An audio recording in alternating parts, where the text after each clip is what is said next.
Team India captain Rohit Sharma సరికొత్త చరిత్రను లిఖించాడు. 4 ICC టోర్నీల్లో final చేరిన ఏకైక కెప్టెన్గా నిలిచాడు.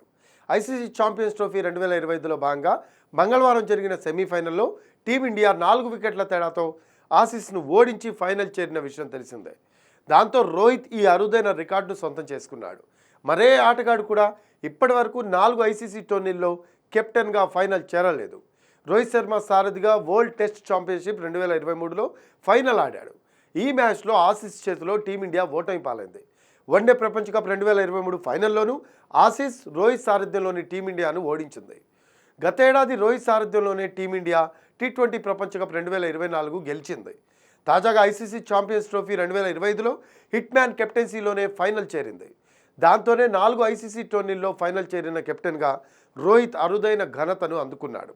టీమిండియా మాజీ కెప్టెన్ మహేంద్ర సింగ్ ధోని కెప్టెన్గా 3 ఐసీసీ టైటిళ్లు గెలిచాడు.